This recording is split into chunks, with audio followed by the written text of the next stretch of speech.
Good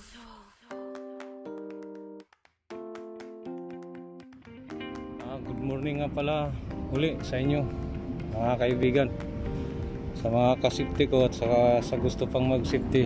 Good morning ho sa inyong lahat. Magandang araw kasi morning pa ho dito sa area ko ngayon, although around 11 o'clock na.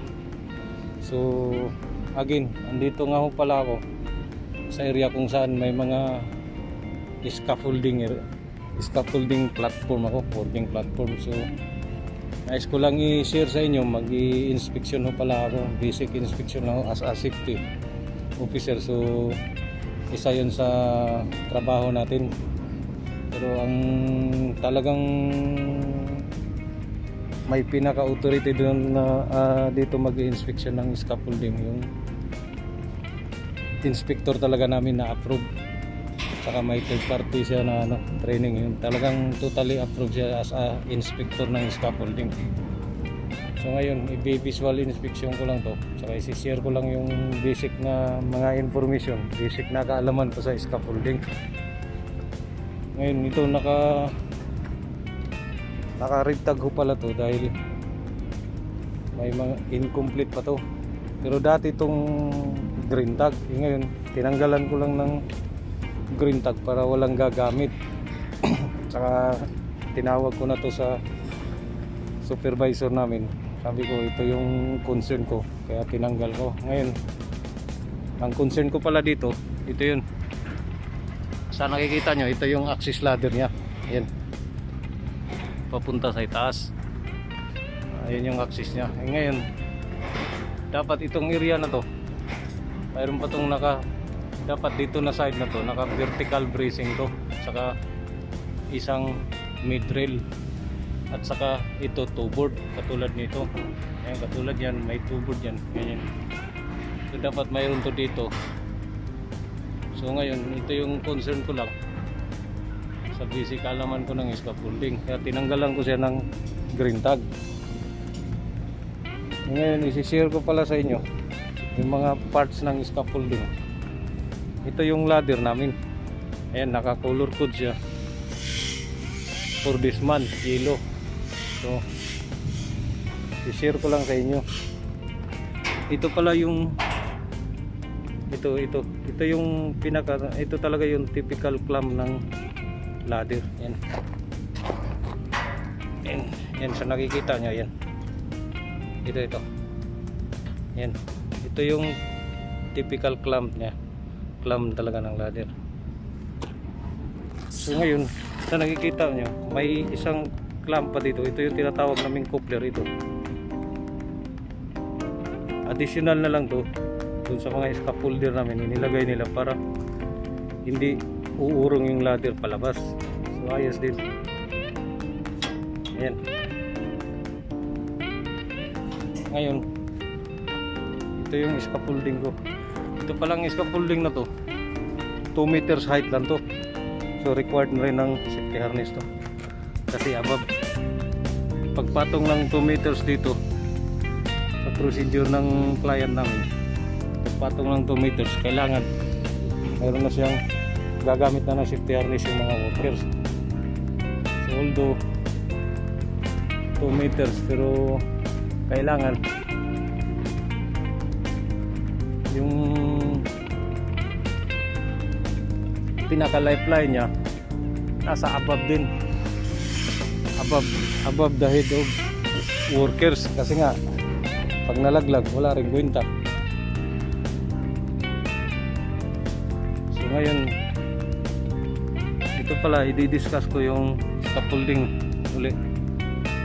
Ayan, sa nakikita nyo yung scaffolding namin, yan mayroon siyang naka diagonal bracing.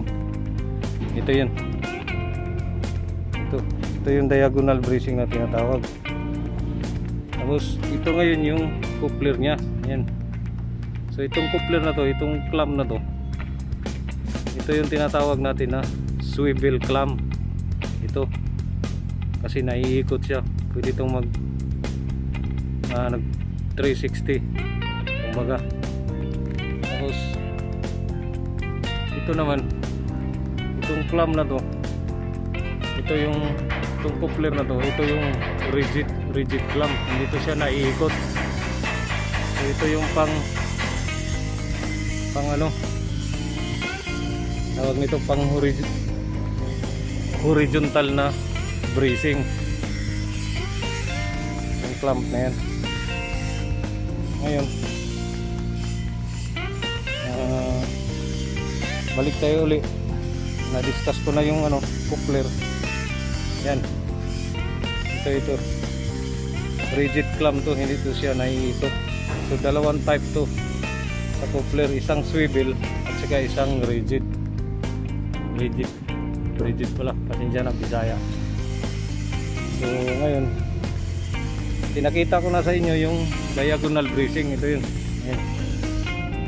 Tapos ito yung post nya. Ayan. Ito talaga yung pinaka poste sa scaffolding. Ayan. Ayan, pababa. So ngayon ito namang bracing na to, yan, yung papunta doon sa kabilang post. Ito yung tinatawag natin na bearer. Ayan. Tapos yung sa kabila naman, ito makikita nyo yung pahaba na yan, papunta doon sa kabilang post naman ng scaffolding. Yan, tatawid doon. Ayan naman yung runner. So sa nakikita nyo, yung bearer at saka runner halos nasa ground na, kasi nga yung height ng scaffolding magdepende yan. Yung height ng scaffolding ko is 2 meters lang. So ngayon halos nasa ground na yung bearer at saka runner. So habang tumataas yung scaffolding, mayroon yang bearer at saka runner, saka mayroon pa yung cross bracing, hindi lang diagonal. So nagdidepende yan sa design ng engineer as per drawing nila. So ang magdi-design yan, yung engineer lang talaga na approve as a scaffolding designer. So ngayon papakita ko pa sa inyo yung ibang mga components ng scaffolding. Ito ngayon yung malabo yata. Ito ngayon yung sole plate. Tapos ito yung connector nya. Ay, oo nga pala, ito. Mayroon pa itong mga tinatawag na typical joint connector. Ayan. Itong nakikita nyo, itong hinawakan ko, ito, na-adjust to siya, 3D to. Pwede mong pataasin yung scaffolding. Ang gamit nito, pwede yun. Pwede mong pababain din. Itong sole plate na to. Tapos mayroon pa itong kahoy na to. Ito yung tinatawag na sole base plate din. Sole board pala, sole board. Ito yung tinatawag na sole board base plate. Sole board base. Tapos ito yung sole plate. Itong bakal na to. Sole base plate. At saka sole board. Ito, dalawa to. Kaya nire-require to kasi ito yung isa sa nagpapatigil mag-prevent na bababa yung scaffolding o lulubog doon sa lupa. Kaya ito nire-required ng sole board at saka sole plate. So ito ngayon yung dalawa. Ayun, pupunta tayo sa itaas ng scaffolding. Papakita ko lang sa inyo, hindi lang tayo aakyat kasi 2 meters lang ito eh.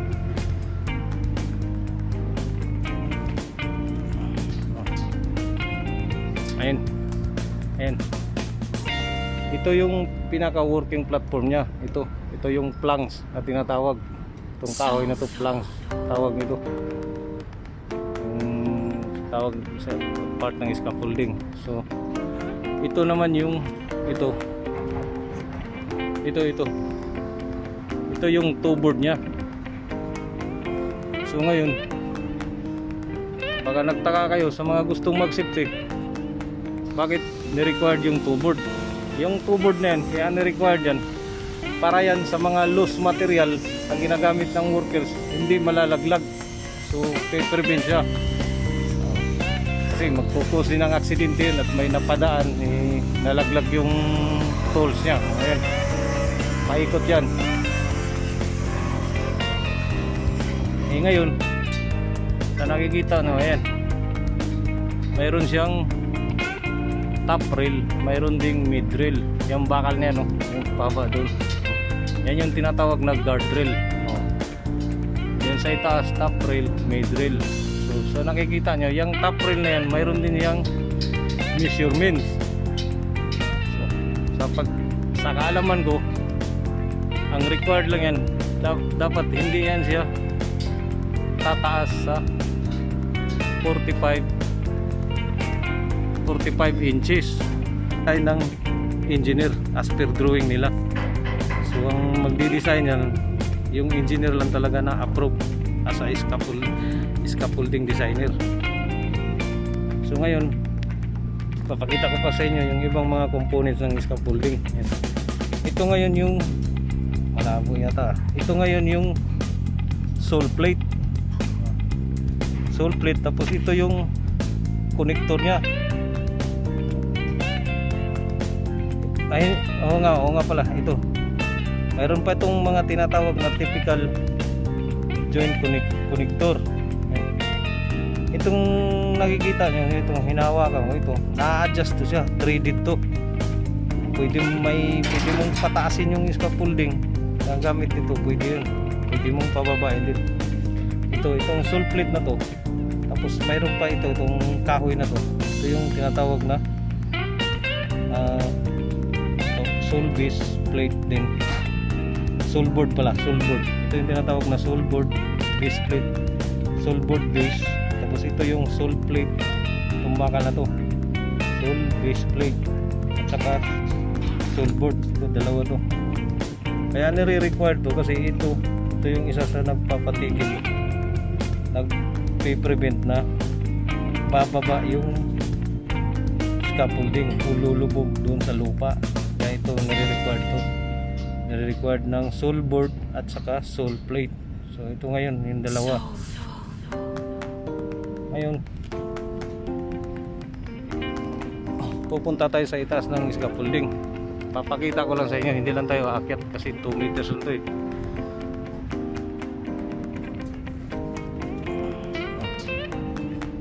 Ayun. Ito yung pinaka working platform nya. Ito yung planks na tinatawag. Itong kahoy na to, planks tawag nito.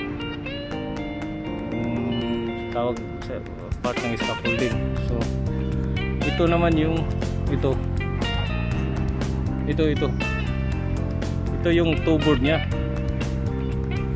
So ngayon baka nagtaka kayo sa mga gustong mag-safety, bakit ni-required yung toe board? Yung toe board na yan, ni-required yan para yan sa mga loose material na ginagamit ng workers, hindi malalaglag. So prevent siya kasi magpupos din ng aksidente yun at may napadaan, nalaglag yung tools nya. Ayan, paikot yan. Ngayon na nakikita no, ayan, mayroon siyang top rail, mayroon ding mid rail. Yung bakal niya, no, yung paba doon, yan yung tinatawag na guardrail. Yan sa itaas, top rail, mid rail. So nakikita nyo, yung top rail na yan, mayroon din yung measurements.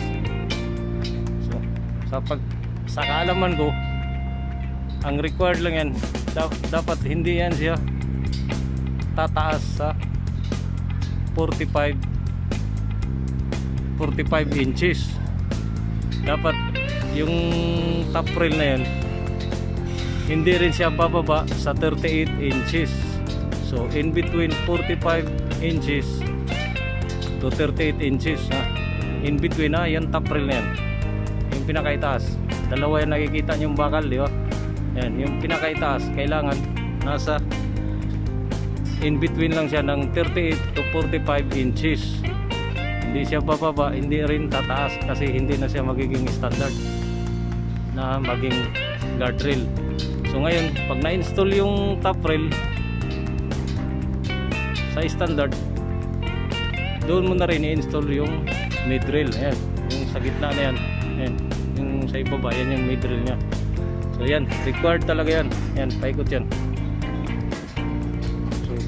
Yan lang tandaan natin sa mga gustong mag-safety. Yan lang din yung sinishare ko sa scaffolding.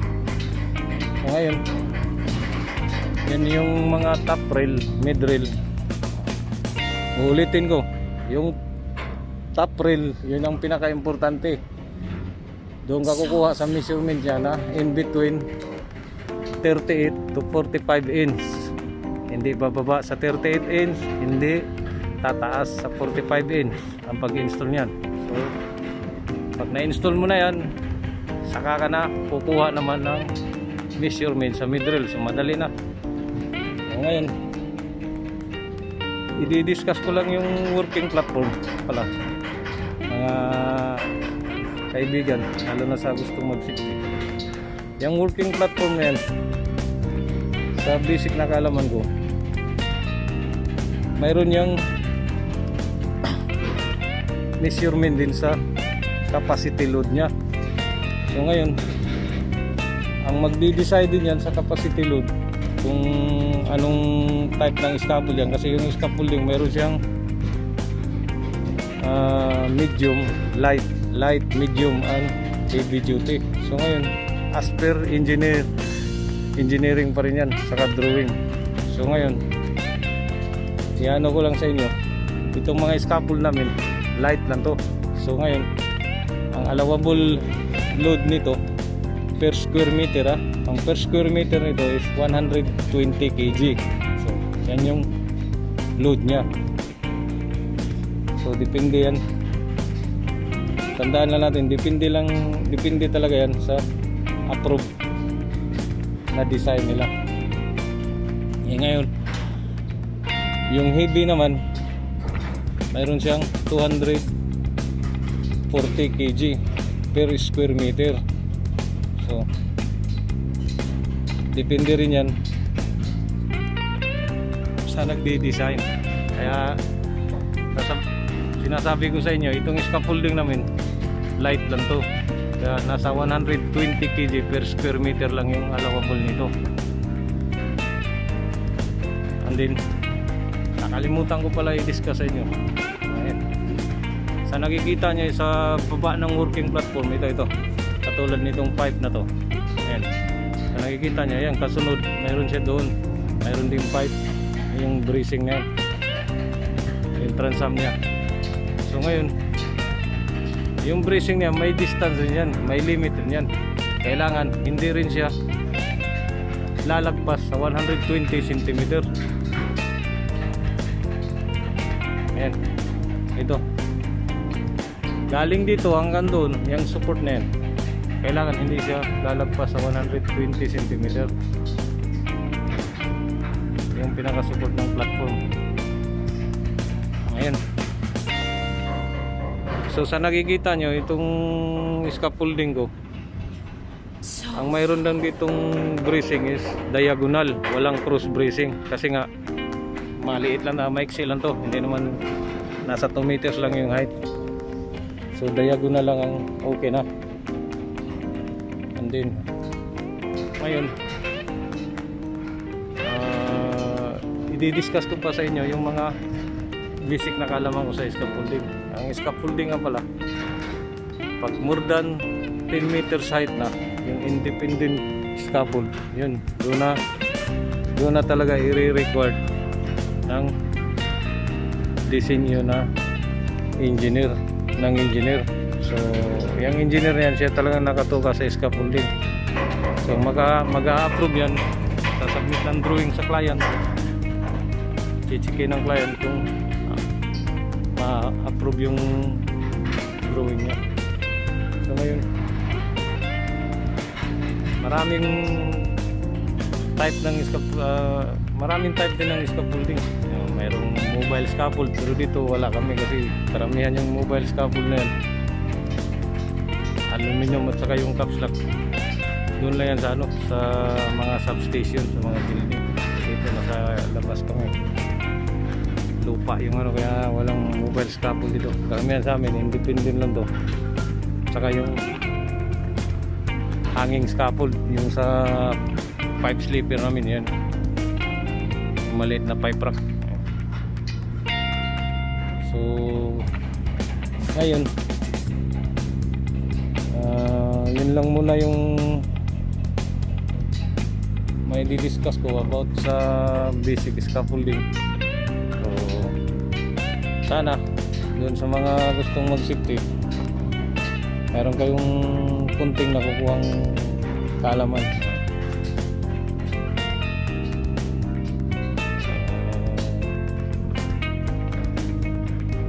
Dito na lang muna ako. Saka maraming salamat po pala ulit sa mga nanonood saka nagsasubscribe dun sa Amore Family Vlog. Maraming salamat po sa inyong lahat, sa mga kaibigan ko all over the world. Thank you so much. Sa mga sa pamilya ko pala, asawa ko at mga anak, I love you all. Okay, ingat tayo. Hanggang ngayon, alam nyo naman may COVID pa, so ingat lang. Sunod lang tayo kung anong instruction sa government, lalo na yung social distancing. So dito lang muna. Maraming salamat ulit.